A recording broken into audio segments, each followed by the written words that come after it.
Experiencia Empresa.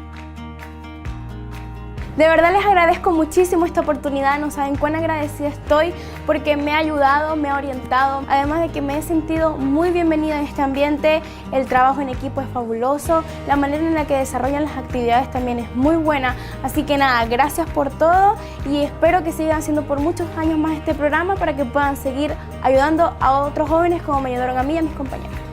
Un saludo para todo el Banco Itaú, que fue una muy buena experiencia y muchas gracias por recibirme con mucho apoyo y amor.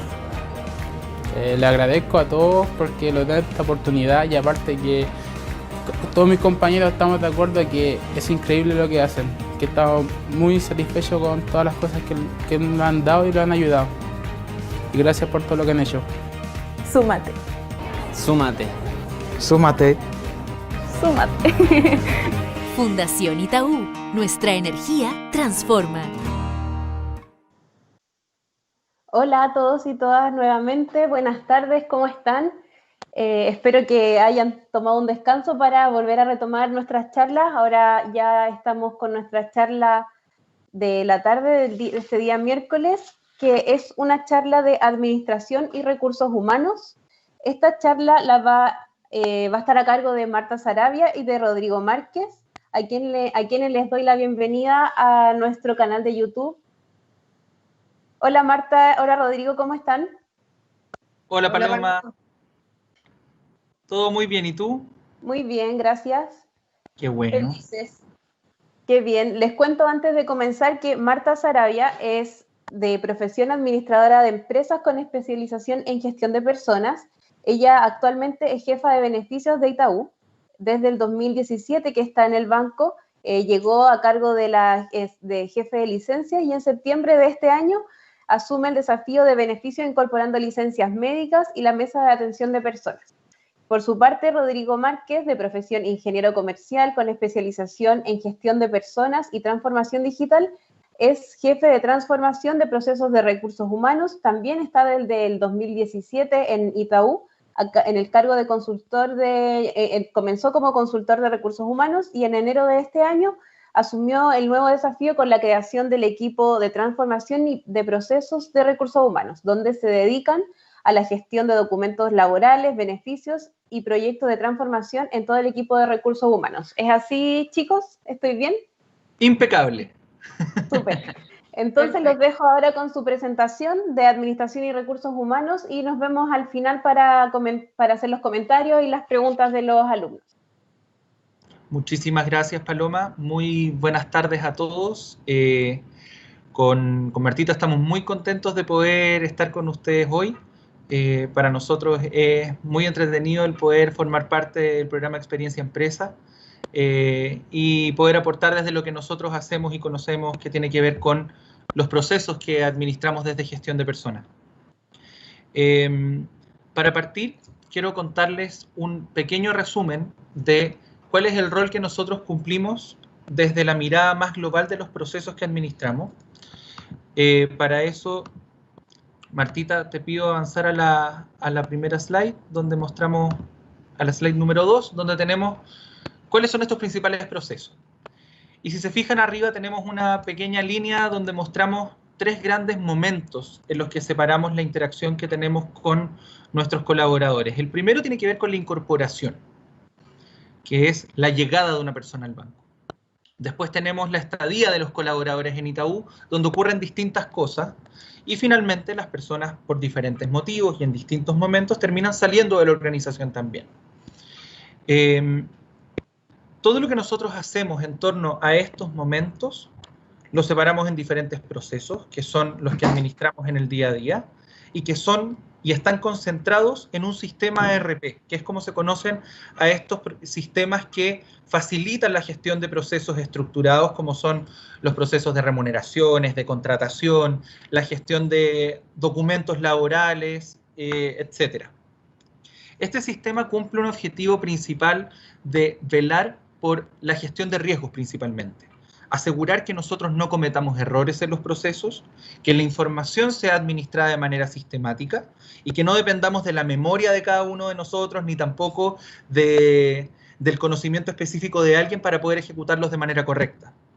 Esto nos permite también, obviamente, ser mucho más eficientes. Nosotros, al tener estos sistemas que tienen parametrizada la gestión, nos permite poner atención en el análisis, en entender qué es lo que pasa en cada uno de los casos y que la operación misma sea lo más autogestionada posible. Esto lo van a ver ustedes en la vida laboral, que la mayoría de las empresas tienen sistemas de este tipo. Es la manera en la que cuidamos los procesos de gestión de personas y, si se fijan, hablamos de procesos sumamente relevantes. Cuando hablamos de estos procesos, como por ejemplo la contratación, hablamos de algo esencial y que tiene que ver con el reconocimiento de la relación laboral. Como yo inicio y empiezo a llenarme de este sentido de pertenencia al entender que yo soy parte de una organización con la que tengo un contrato. Hay un documento en el que yo formalizo mi relación. Lo mismo nos pasa con los procesos que hablamos de esta estadía del colaborador en Itaú, como los anexos de contratos o incluso la remuneración. Es muy importante que estos procesos se cuiden para que las personas puedan trabajar tranquilos.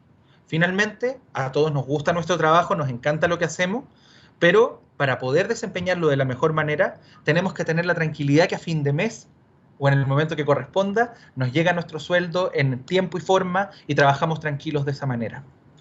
La idea es poder revisar a lo largo de la presentación cómo es que gestionamos y administramos estos procesos para que ustedes entiendan cómo es que las empresas lo administran normalmente y de esa manera que se hagan una idea más general de cómo este lado, que es el lado más tradicional de recursos humanos, conversa finalmente con la estrategia del negocio, con la interacción de los otros temas que desde recursos humanos lideramos y con cómo finalmente impactamos en la vida de nuestros colaboradores. Avancemos a la slide 3, Martita, por favor, donde tenemos la información con respecto a los contratos. La contratación en sí es un proceso que marca un hito. Es la llegada de la persona al banco. Antes de ser contratada, la persona pasa por un proceso de selección, un proceso de atracción que van a ver, entiendo, en una charla, no sé si mañana o el viernes, pero en el fondo nosotros con este proceso formalizamos la incorporación del colaborador.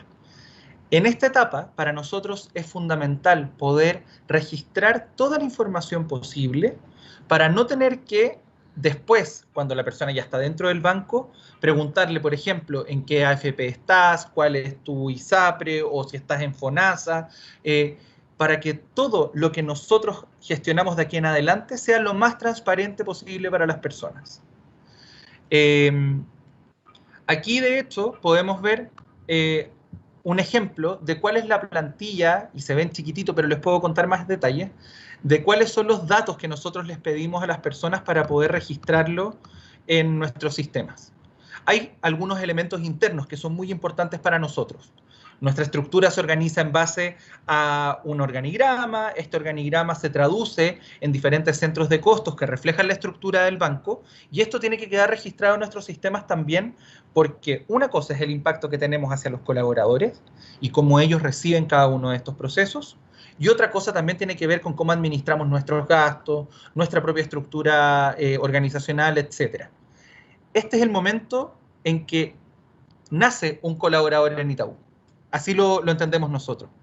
Porque en los sistemas empiezan a aparecer, porque aparece después en la intranet, porque aparece su foto, la gente después puede ver su cumpleaños, y empieza también este proceso de sentirse parte y ser parte de la organización. Aquí, como les comentaba, pedimos también algunos antecedentes adicionales, como es los certificados de afiliación a AFP y ISAPRE FONASA, para poder pagar todas las obligaciones legales correspondientes en la entidad que la persona está afiliada y que no implique ningún trabajo por parte de ellos para que esto ocurra. Con todos los antecedentes, nosotros, dentro del plazo legalmente establecido, generamos el documento formal del contrato de trabajo. Este contrato, obviamente, contiene toda la información que legalmente se exige, donde hacemos en una primera etapa, y ustedes probablemente lo han visto estudiándolo, la individualización del trabajador y de la empresa, donde especificamos que Itaú Corbanca, que es nuestra razón social, firma un contrato con el colaborador nuevo y que de aquí en adelante nos referimos a lo largo del contrato como el empleador y el colaborador. Adicionalmente detallamos el cargo, detallamos la renta, el tipo de jornada y el compromiso por parte del empleador de pagar las obligaciones legales correspondientes. Esos son los elementos esenciales. Adicionalmente a estos, ustedes van a encontrar en las diferentes empresas y dependiendo del tipo de cargo que la persona desempeñe, otros antecedentes que son también relevantes. Eso es con respecto al proceso de contratación.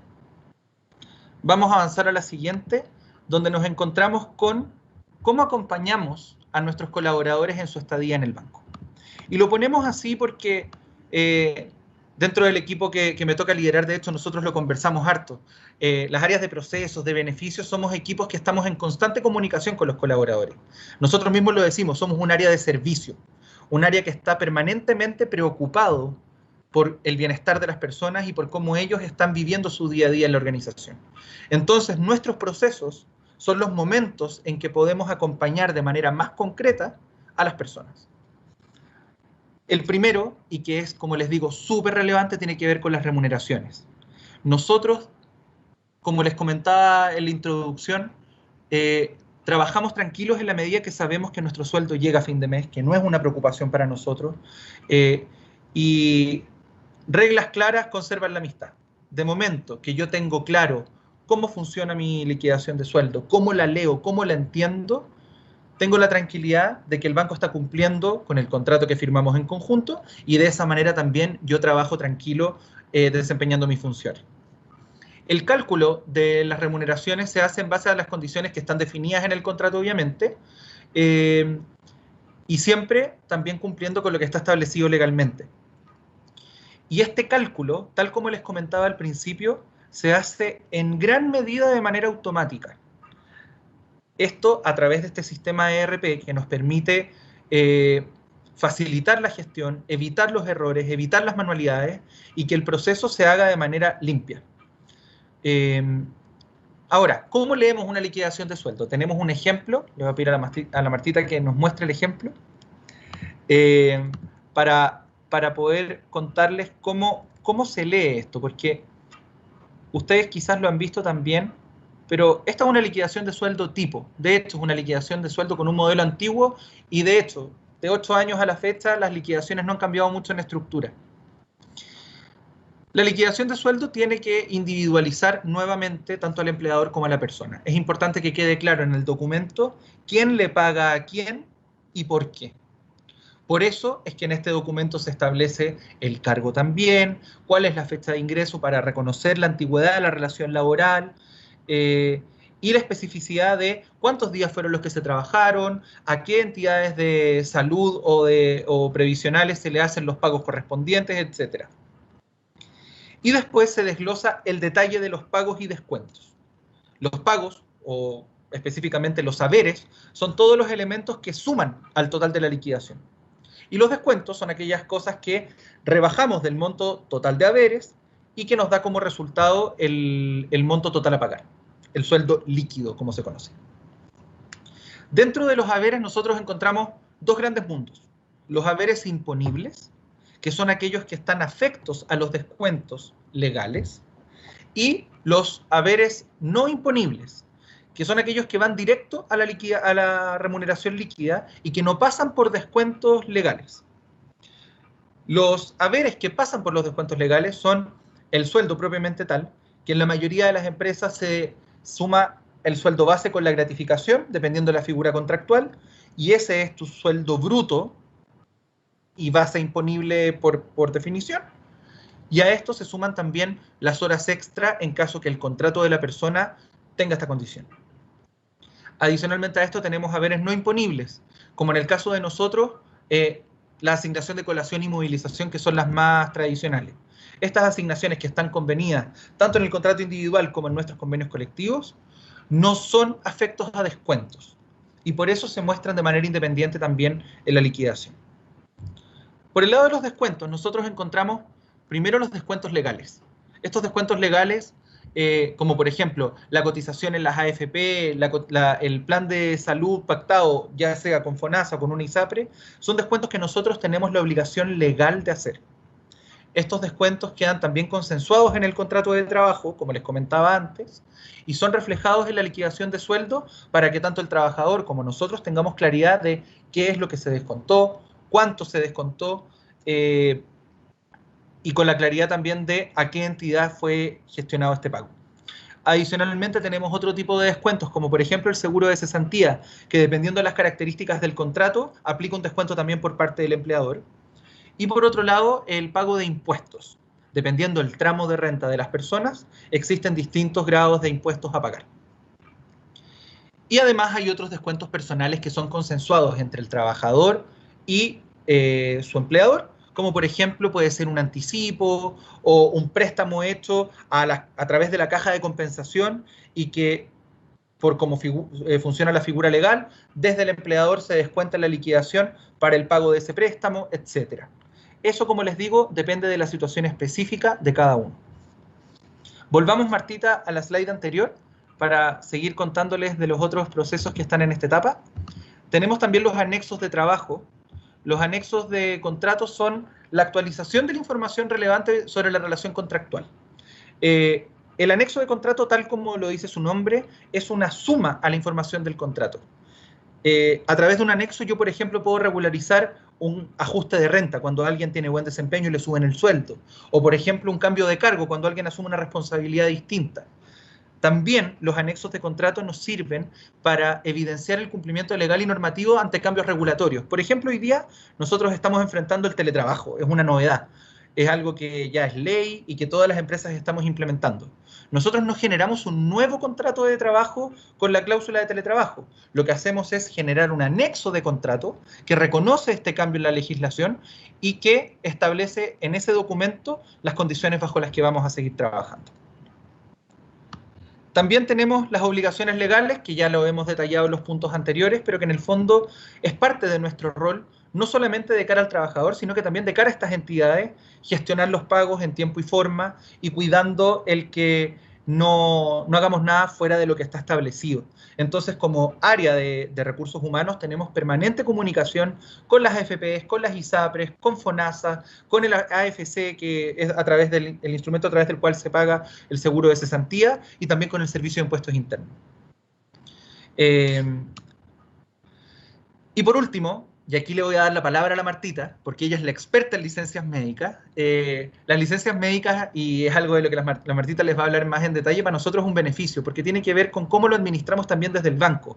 Nosotros tenemos algunas acciones adicionales a lo que está establecido por ley, como por ejemplo el pago del anticipo de subsidio por incapacidad laboral o los 3 primeros días de licencia médica. Pero para entrar en detalle de cómo se gestionan y cómo también lo hemos hecho en el contexto del COVID, que yo creo que es bien interesante comentarlo con ustedes, la Martita les va a contar más detalles. Muchas gracias, Rodrigo. Bueno, bienvenidos a todos a esta charla. Mi nombre, como bien dice Rodrigo, es Marta Saravia y les voy a hablar de licencias médicas, que para nosotros está dentro de nuestra oferta de valor y que es muy valorado por todos los colaboradores, sobre todo en este año de pandemia. Es un instrumento muy utilizado por todos, a nivel nacional y a nivel mundial, digamos. La licencia médica en sí,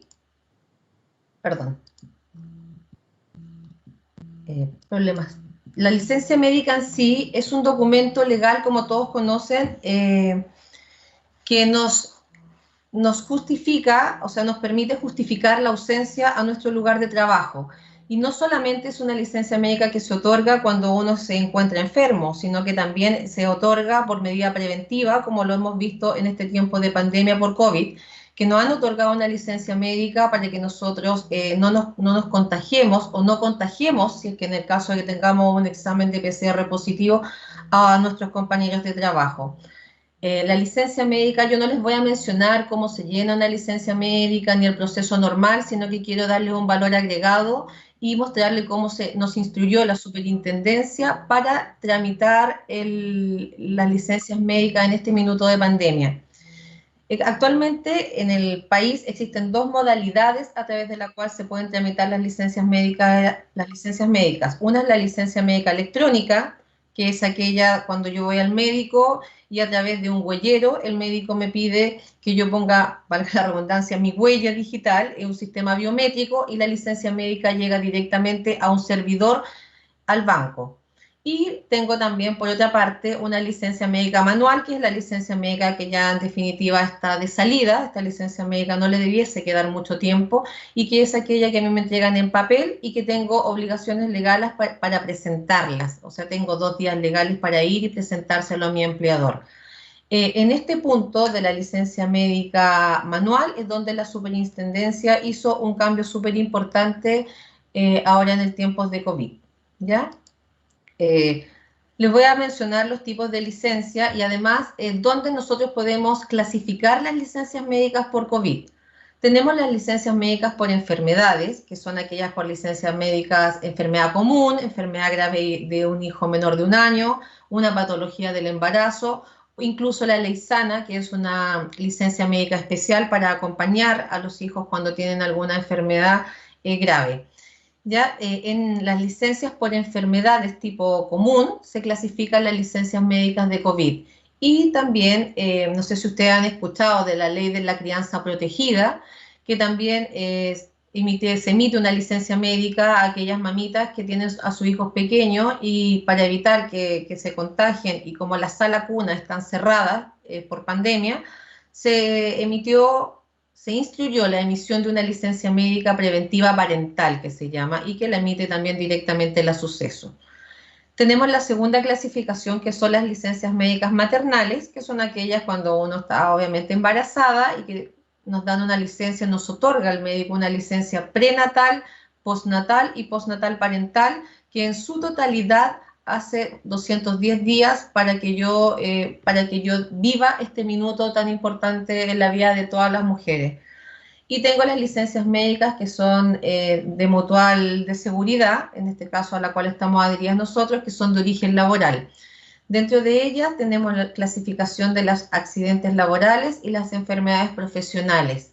Y también aquí se clasifica la licencia médica por COVID en el caso que yo me haya contagiado en el lugar de trabajo y por eso se considera una enfermedad profesional.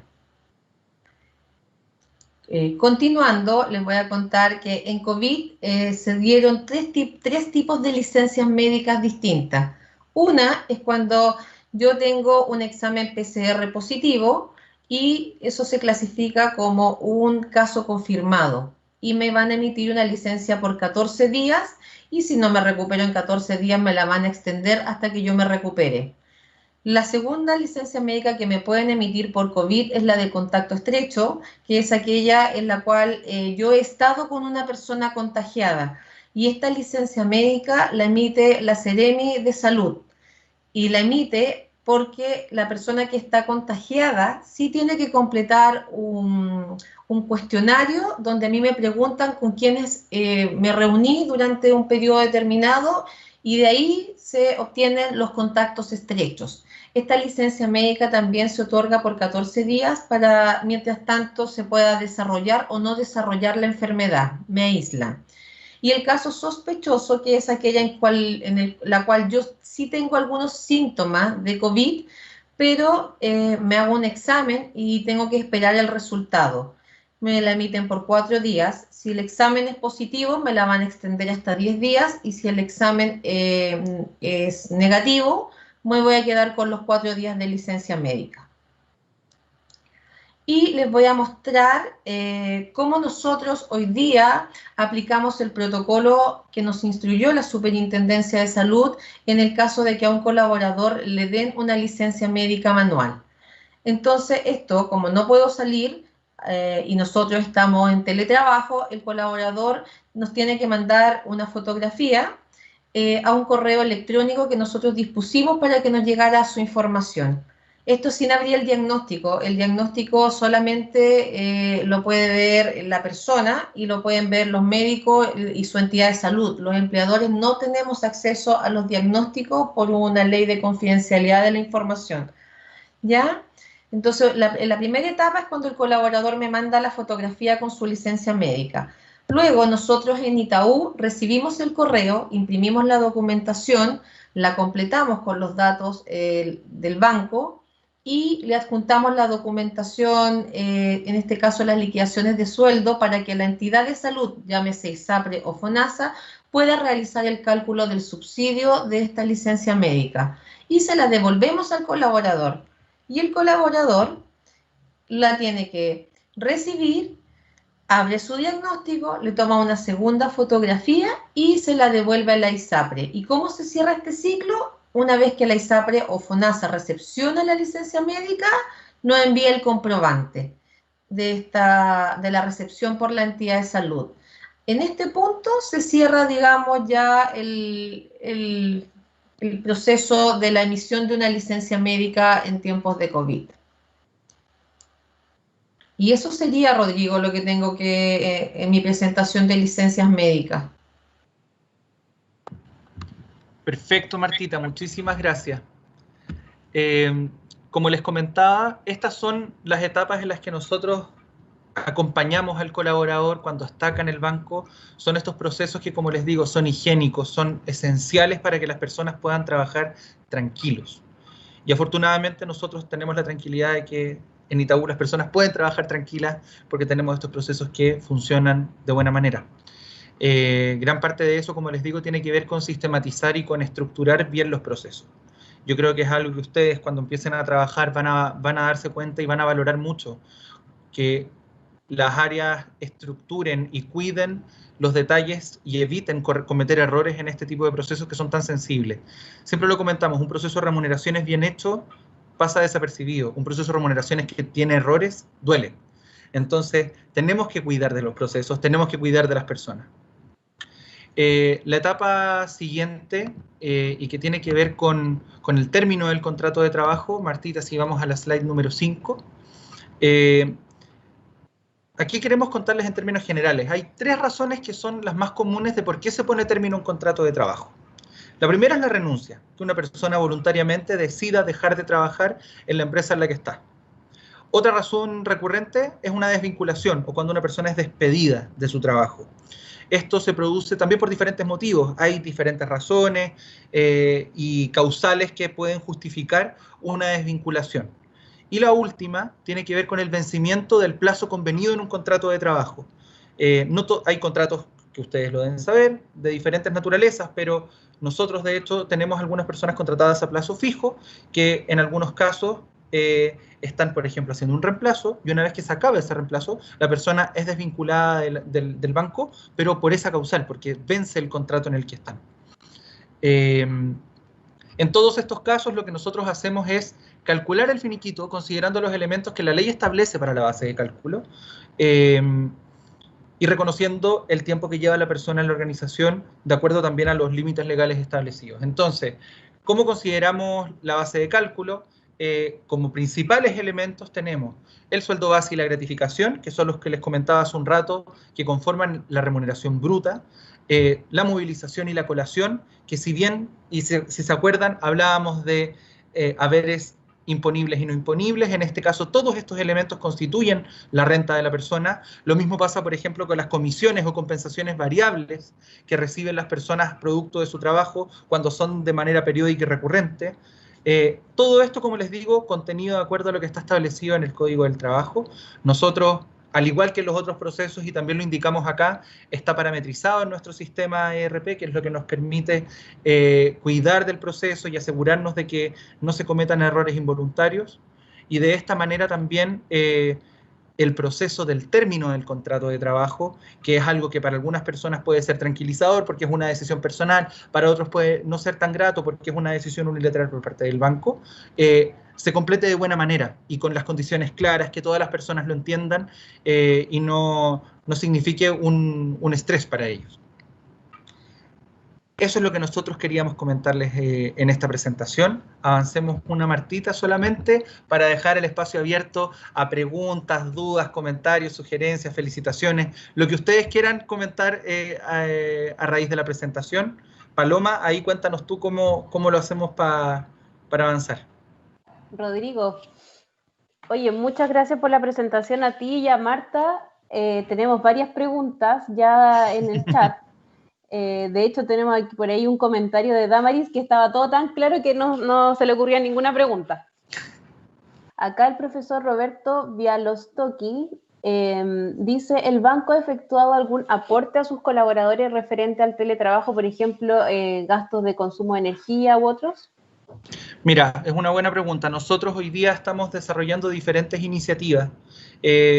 Por ejemplo, en torno al teletrabajo tenemos, por un lado, el que las personas pudieron inscribirse para pedir su silla de trabajo. No todos cuentan con los insumos para poder estar trabajando cómodos en la casa. Entonces, quienes voluntariamente lo pidieron, pudieron inscribirse y el banco les envió la silla a sus casas. Por otro lado, también hicimos una revisión de cómo era la estructura de algunos pagos y hoy día tenemos una asignación que efectivamente está definida como la asignación de movilización y teletrabajo, justamente para cubrir los gastos que esto genere. Perfecto. Damaris dice, no, perdón, antes, Constanza Urra dice, ¿qué puede hacer un trabajador si una empresa no paga su licencia médica? ¿Qué puede hacer un trabajador si una empresa no paga su licencia médica? Mira, depende mucho de la situación en la que esté la empresa. Ahí yo creo que la Martita les puede contar más detalles. ¿Martita? Sí, bueno, las licencias médicas no las pagan las empresas en realidad. Las licencias médicas las pagan las entidades de salud, ya sea la ISAPRE o la AFP a la cual esté afiliada la persona. Ahora, si, en el caso que una licencia médica, tienen que cumplirse ciertos requisitos legales para que se pague una licencia médica. 6 meses con cotizaciones legales en el sistema, y estos requisitos te dan derecho a un subsidio. Ahora, cuando una licencia médica está reducida o rechazada, las personas afiliadas tienen la obligación de apelar una licencia médica a las distintas instancias que ya están estipuladas por ley. En definitiva, yo apelo a la COMPIN o apelo a la Superintendencia de Salud una licencia médica hasta lograr el pago del subsidio y de las cotizaciones. Porque es importante destacar en ese punto que las licencias, cuando un colaborador está con licencia médica, quien paga sus cotizaciones legales no es la empresa tampoco, sino que es la entidad de salud. Ahora, solo para mencionarles, nosotros como banco tenemos el beneficio y claro, por eso es un beneficio dentro de nuestra oferta de valor que es muy, muy importante, que sí le vamos a anticipar su renta íntegra, como si estuviese trabajando mientras está con licencia médica. Pero en la mayoría de las empresas pequeñas o medianas empresas en el país, esto no es una realidad habitual, digamos. No es un beneficio que está siempre en las empresas presentes.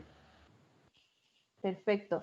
Marta, ahora que te tengo ahí, te aprovecho de preguntar también de Damaris. En caso de que una persona falsifique una licencia por COVID u otra enfermedad, ¿qué consecuencias tiene? Cuando no sé qué tan fácil sea en realidad falsificar una licencia médica, ahí tendría que estar coludido con un profesional médico que tenga este talonario de las licencias médicas manuales, porque las licencias médicas electrónicas es muy imposible de falsificar casi, o sea, no existe la posibilidad. Existen sanciones y sanciones obviamente no solo dentro de una empresa o nosotros como bancos identificamos a alguien, pero tiene que ser, efectivamente tiene que casi ver que el médico le está emitiendo una licencia médica fraudulenta porque es algo que se tiene que probar, digamos. Pero existen instancias legales también donde uno podría, no uno solamente como empleador, sino que hay entes reguladores que están revisando constantemente este tema y lo hemos visto muchas veces en los medios de comunicación, donde se ve a médicos que fraudulentamente venden licencias médicas. Esos médicos son sancionados por el Ministerio de Salud, donde los dejan sin la licencia para poder seguir, digamos, prestando servicios.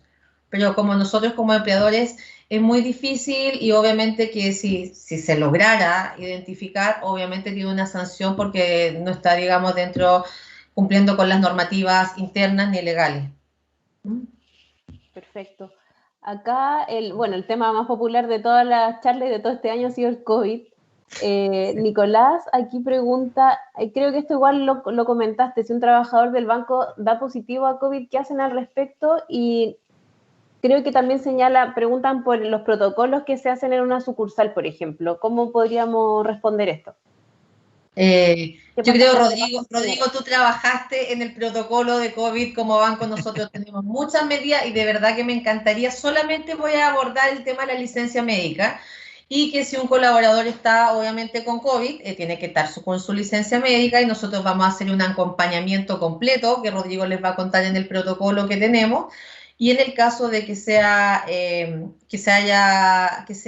identificado, digamos, que tiene COVID y que haya estado trabajando, porque somos muy pocas las personas que hoy día estamos trabajando físicamente, digamos, esas personas se aíslan por contacto estrecho el grupo completo y eso ya pasaría a través, está regulado y supervisado por la Mutual de Seguridad.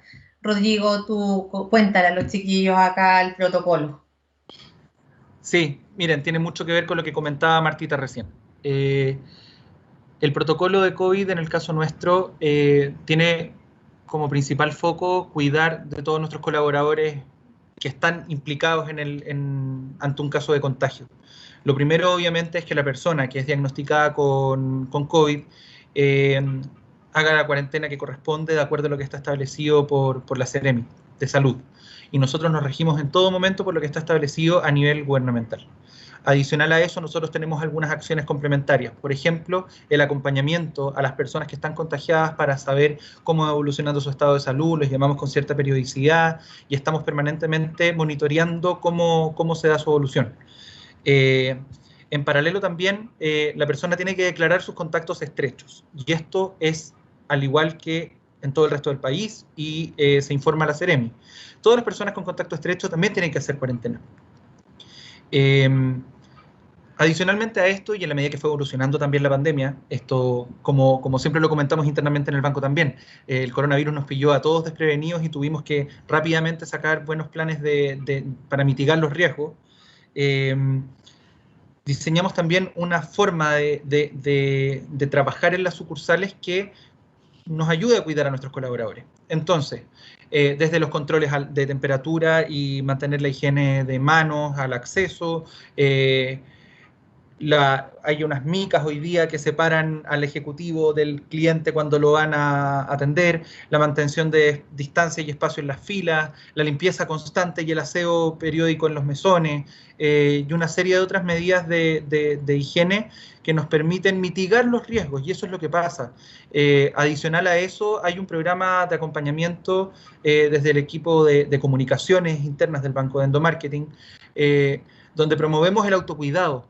Muchas de las medidas, y eso es lo que siempre comentamos al interior del banco, muchas de las medidas que nosotros tomamos no son suficientes si es que las personas no son conscientes que tienen que cuidarse, tanto en el traslado a la oficina como dentro de la oficina. O sea, almorzar todos juntos no es la forma de cuidarse. Entonces, hemos acompañado desde medidas más estructurales, como les digo, hasta también entregando este tipo de mensajes. En paralelo también tenemos un programa de contención psicológica abierto para todo el banco, para que las personas que están enfrentando mayor ansiedad con esto de trabajar desde la casa o con lo que genera también salir de la casa a trabajar, tengan un espacio para poder conversarlo y poder tener algún tipo de contención. Perfecto. Acá yo creo que son unas preguntas para Marta. Stephanie Mancilla pregunta, un trabajador tiene que mandar, voy a hacer varias que tienen que ver con licencia. ¿Un trabajador tiene que mandar su licencia electrónica a su caja de compensación o la deriva al banco? Y la otra es, si hay licencias para salud mental, pregunta Dania González. Y Esteban pregunta, ¿qué consecuencias tendría para el empleador abrir licencia y conocer diagnóstico de una licencia? Son distintos temas, pero todos referentes a las licencias. Sí, bueno, la primera, las licencias médicas en el caso de FONASA son aquellas que se tramitan a través de la caja de compensación y nosotros estamos adheridos a la caja de compensación de los Andes. Las licencias médicas tienen las dos formas que yo les comenté. Si llega una licencia médica electrónica, nosotros como banco tenemos que tramitarla en línea y eso automáticamente se va a FONASA la licencia médica. Si es manual, entramos en el protocolo que también les mencioné anteriormente, donde el colaborador nos manda por correo su licencia médica y se la devolvemos y él la tramita en su entidad de salud, todo por correo electrónico. Hoy día la Suceso y el gobierno nos ha cuidado mucho y ha trabajado mucho en estas medidas preventivas de que no esté la gente, digamos, haciendo estos trámites presenciales. La segunda consulta que me hiciste, creo que es por la sanción. Nosotros como banco no podemos abrir las licencias médicas y efectivamente podrían haber sanciones legales, pero tampoco se da mucho porque como hoy día solamente estamos tramitando un 10% de las licencias médicas que nosotros tramitamos son manuales. Todo el resto, el 90% restante son licencias médicas electrónicas donde no pasan, no existe esa posibilidad de que nosotros pudiésemos abrir un diagnóstico. Y creo que había una tercera pregunta que si me ayudas, Paloma. Sobre la salud mental. Si Bueno, licencias de salud mental. Sí, existen licencias de salud mental y que tienen que ser emitidas por los profesionales competentes, en este caso que serían los psiquiatras. Nosotros no tenemos acceso a saber qué tipo de licencia médica es la que tiene un colaborador. Nosotros no tenemos acceso a saber el diagnóstico, por lo tanto, para nosotros es un mundo desconocido. Sabemos que el colaborador está enfermo, pero no sabemos cuál es su patología, a menos que él requiera un apoyo adicional del banco en nuestros programas y que él se acerque a pedirnos ayuda por casos muy puntuales, que serían como enfermedades catastróficas, y que él nos manifieste y nos cuente voluntariamente, pero de lo contrario no tenemos acceso. Perfecto. Aquí voy a juntar dos preguntas que tienen que ver con términos de contrato. Jo pregunta si un trabajador tiene contrato por 6 meses y no cumple algunas cosas del contrato. ¿El banco puede terminar el contrato antes de los 6 meses? Y Vania Valdivia pregunta cuáles son los casos más comunes por despido. Mira, los incumplimientos contractuales siempre se revisan de acuerdo a lo que está establecido en la ley. Va a depender del tipo de incumplimiento, cuáles son las medidas que se pueden tomar. Si hay una falta a la ética, si hay un impacto patrimonial, si es que vemos que hay un riesgo asociado a que la persona se mantenga trabajando en la organización y eso está establecido legalmente como una falta grave, efectivamente se puede poner término antes al contrato. Pero como les digo, todos los casos se tienen que analizar, se tienen que evaluar, no es una decisión visceral, es algo que se tiene que analizar con bastante detención. Con respecto a las causales, bueno, como yo les comentaba, los motivos para una desvinculación son varios. Puede tener que ver desde una reestructuración en la organización, puede tener que ver con la productividad específica de la persona si es que es medida por indicadores objetivos, puede tener que ver también con estas otras faltas graves que les comento. Razones hay varias, podríamos hablar mucho rato del detalle de todas las razones que se especifican, de hecho, en el Código del Trabajo, pero las principales tienen que ver con eso. Perfecto. Acá también siguen algunas preguntas sobre desvinculaciones. Constanza Tolosa pregunta si le avisan con anticipación a un trabajador de un despido. Luego Diana Rebolledo también, si una persona renuncia, ¿se le paga su finiquito completo? Y Owen Ponce, ¿han llegado a algún acuerdo con un trabajador que se quiera retirar y lleva muchos años y tiene una alta suma de finiquito? Ahí me cuentan si se les olvidan las preguntas, pero... Sí, mira, hay distintas situaciones para abordar los finiquitos. La primera pregunta, Paloma, de nuevo, perdón. La primera es si le avisan con anticipación a un trabajador de un despido. No, el despido se informa al momento en que se le notifica en el momento a la persona. Y lo que sí se hace es que se le paga dentro del finiquito, cuando es despedido, el mes de aviso. En el fondo, independiente de que yo lo notifico en el momento, yo cumplo con lo que está establecido legalmente de pagar el anticipo del aviso. ¿Ya?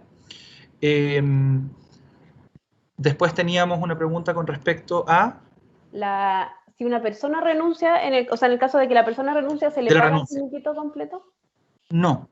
De momento que la persona renuncia, toma unilateralmente la decisión de poner término al contrato y de acuerdo a lo que está establecido legalmente, no se le paga el finiquito. Lo que sí se le paga es que la persona tuviera, por ejemplo, días de vacaciones acumulados, pendientes, no sé, estuvo un año, se pidió una semana solamente y le quedan 10 días, esos días de vacaciones sí se pagan. Y la última pregunta... Y la última es si han llegado a algún acuerdo con un trabajador que se quiere retirar y lleva muchos años y tiene una alta suma de finiquito.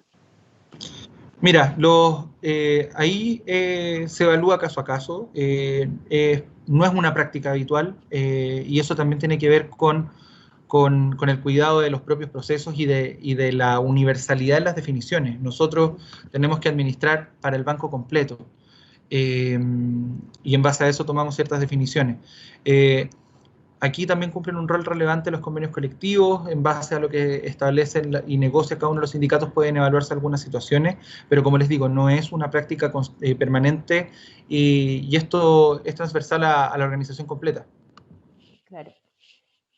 Acá tenemos una pregunta de Diana Rebolledo y también Krishna Plaza. Preguntan, ¿qué pasa si un colaborador está con licencia continuamente? ¿Lo pueden despedir? Ahí ni siquiera le voy a dar el pase a la Martita. Un colaborador con licencia no puede ser despedido. Las licencias son otorgadas por un profesional de la salud que está facultado para otorgar esa licencia y por ende es responsable también de la licencia que entrega. Nosotros siempre vamos a asumir que una persona que está con licencia es porque tiene una patología que debe ser tratada y que requiere del reposo que es otorgado por el especialista. Y Rodrigo, en ese caso, ¿hay diferencias o no, pero hay un tiempo límite al que se puede extender una licencia? Eso depende más de los tratamientos específicos, depende de la naturaleza de las licencias también. Nosotros como empleador no podemos poner límites a eso, eso lo establece, de nuevo, el marco legal, el cómo está establecido también el rol de los médicos. Si hay personas con enfermedades graves y que pueden estar muchos años con licencia, sí, eso pasa. Y es parte de la vida en el fondo. Nosotros, y por eso enfatizamos tanto en que nosotros acompañamos los ciclos de vida de las personas. Siempre lo importante es cuidar de las personas.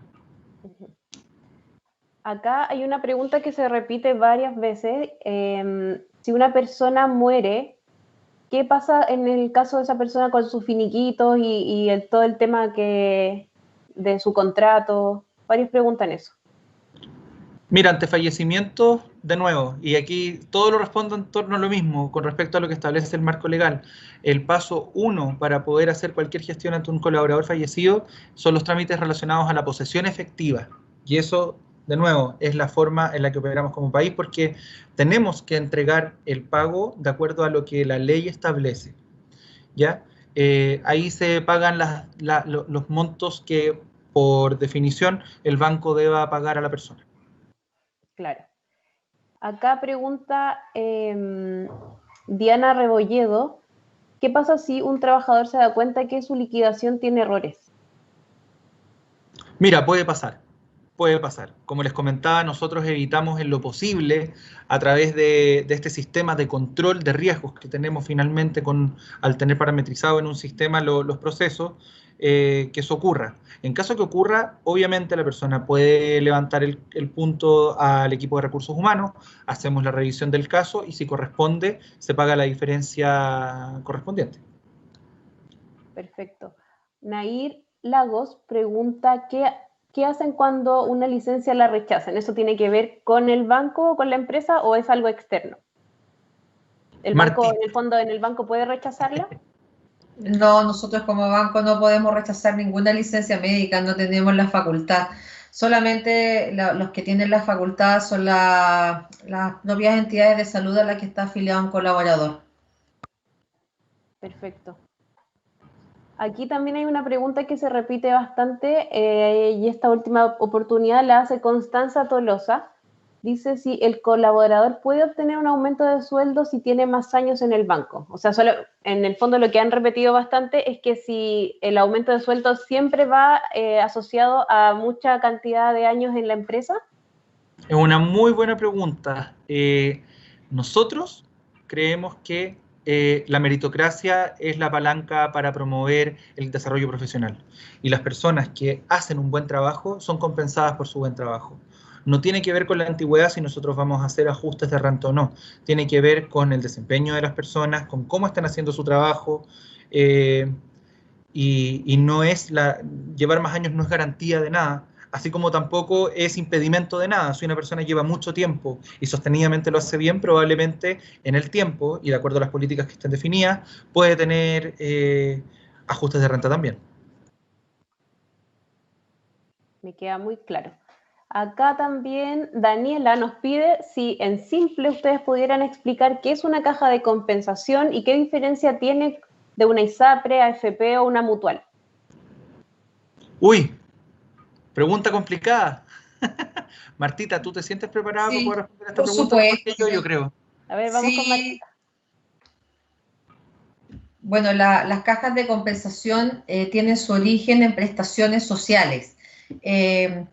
Las cajas de compensación están diseñadas para acompañar también a las personas que se afilian a una caja de compensación, no solo en un ciclo de vida laboral, sino que además en un ciclo de vida ya más de tercera edad, por decir a alguien, y que no necesariamente esté trabajando. Las empresas se afilian a una caja de compensación, la cual tiene muchos beneficios, beneficios médicos, beneficios sociales para otorgar préstamos, beneficios también para actividades recreativas, velando en sí por todo lo que es la calidad de vida. Y las personas individualmente no se pueden asociar a una caja de compensación, así que son las empresas que se afilian.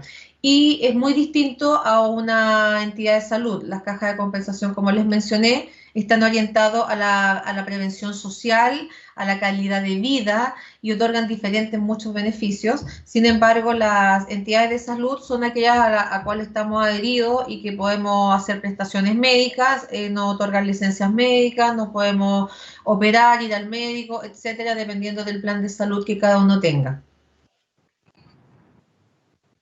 Perfecto, gracias Marta. Acá una pregunta, ¿cuánto tiempo tiene que avisar un colaborador antes de renunciar? Mira, legalmente un colaborador tiene que avisar con 30 días de anticipación. Esa es la definición legal.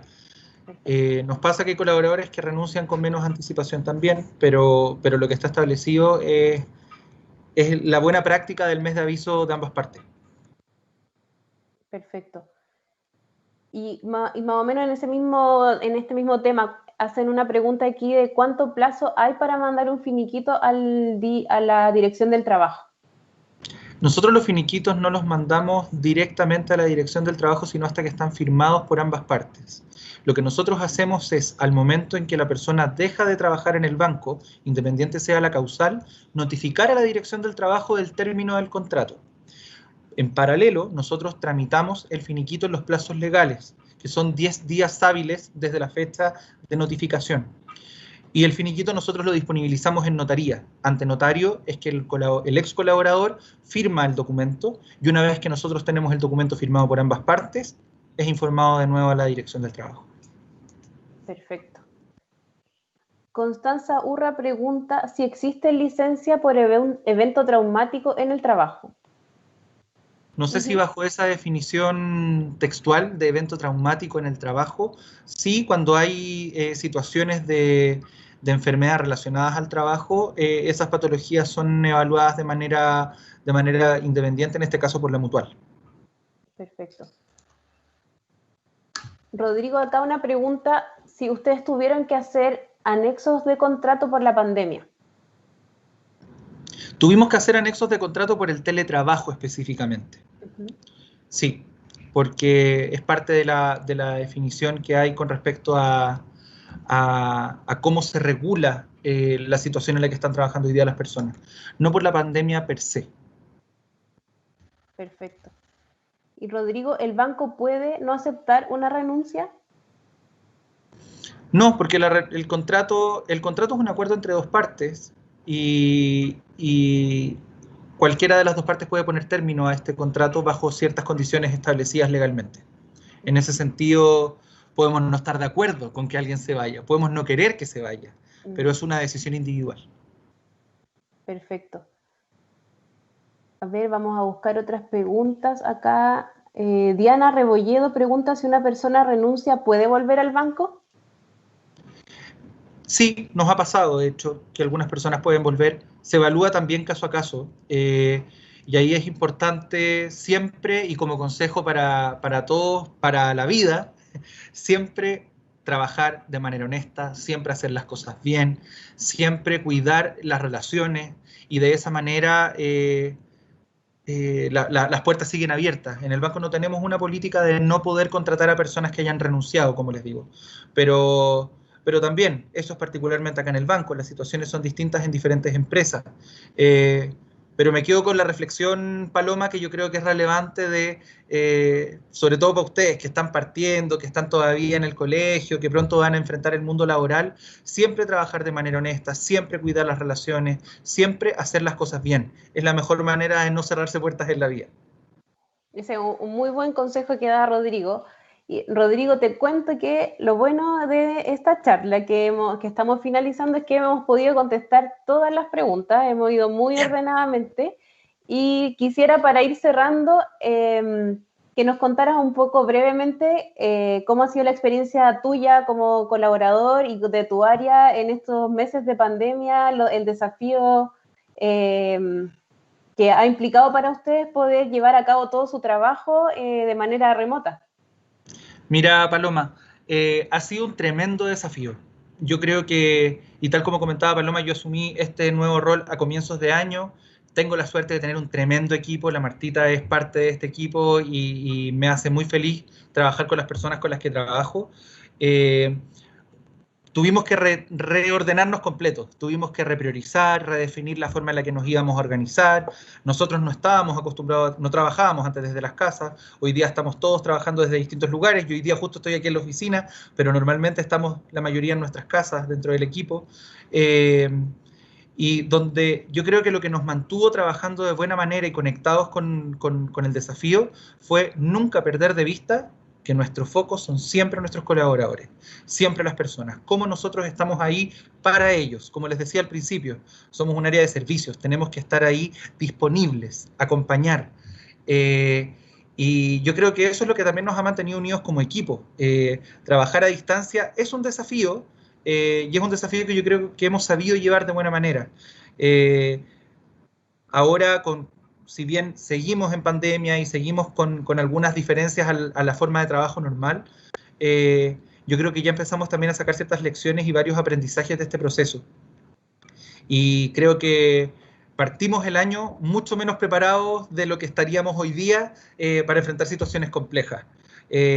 Una de las cosas bonitas que tiene trabajar y que es lo que yo espero que ustedes también puedan vivir el día que les toque enfrentar el mundo laboral de lleno, es que está lleno de desafíos y de oportunidades. Siempre aparecen nuevas formas de aprender, siempre aparecen espacios en los que nos vamos a desafiar a nosotros mismos a ser mejores, y tomar esas oportunidades como lo que son, como un espacio para crecer, para fortalecer mi perfil, para ser un profesional más completo, es algo que les va a dar grandes frutos en la vida. Yo creo que eso responde en parte a tu pregunta. Sí, Rodrigo, excelente. Realmente el desafío es para todos y bueno, quiero agradecerte tu tiempo, a ti, a Marta, que se nos cayó, parece, todavía no la recuperamos, pero les quiero agradecer a los dos su tiempo y de verdad que ha sido una charla súper clara, que no solamente le sirve a los alumnos para ir reforzando los conocimientos, los aprendizajes de las clases, sino que también a todos como trabajadores que día a día nos enfrentamos a nuevos contratos o cambios. Son muchas cosas que uno siempre tiene que estar atento para ir aprendiendo y mantenerse vigente con el tema en el mundo laboral, es así. Y les quiero contar a ti y a Marta que, bueno, que la charla, como saben, tenemos muchas preguntas, le hemos podido responder todas y muchas felicitaciones también. Aquí el profe Manu Sánchez del Colegio Enrique Alvear dice excelentes preguntas y gran charla. Maribel Bascur, también profesora, muy buena charla, reafirma los contenidos vistos en clases, muchas gracias. Y una cantidad de saludos y felicitaciones de los alumnos hacia abajo, muchas gracias por la charla de hoy. Hemos tenido muchos conectados y todos muy participativos, así que les agradezco de verdad por participar, por darse el tiempo y ser parte de esta experiencia de empresa diferente a ti, Rodrigo, y a Marta. Muchísimas gracias, Paloma. Tal como les decía al principio, para nosotros felices de poder participar de Experiencia Empresa. Es un programa que queremos mucho, que ya este año nos tuvimos que adaptar para hacerlo de una manera diferente, pero que es parte también de lo que nos enorgullece de ser parte de Itaú. Así que muchas gracias a ustedes también por la oportunidad de participar de este espacio. Bueno, los dejo. Un abrazo para ti y para Marta y estamos en contacto. Y les recuerdo a los alumnos que mañana nos volvemos a encontrar a las 11 de la mañana y que, bueno, les vamos a estar avisando porque todas las charlas van a quedar en estos días en nuestro YouTube. Así que les vamos a ir contando y les vamos a mandar los links. Gracias y aprovechen las charlas que les quedan, sáquenle el jugo al programa porque de verdad es una tremenda oportunidad. Muchas gracias, Rodrigo. Saludos a todos, que tengan buena tarde. Chao, Que estén chao. muy bien. Chau.